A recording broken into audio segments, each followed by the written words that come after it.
ظهر مطرب المهرجانات سامر المدني بالفعل بعد خروجه من محبسه، حيث تداولت وسائل الإعلام صورا ومقاطع فيديو له وهو يغادر. إليك أبرز التفاصيل حول خروجه والاستقبال.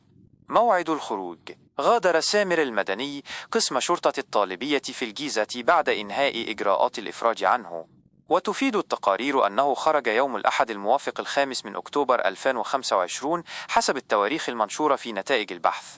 القضية: كان المدني يقضي مدة عقوبة 3 سنوات صدرت بحقه في فبراير 2023 بتهمة الخطف وهتك العرض والضرب وحيازة سلاح أبيض وعصا خشبية شومة في القضية التي حملت رقم 19,123 لسنة 2022.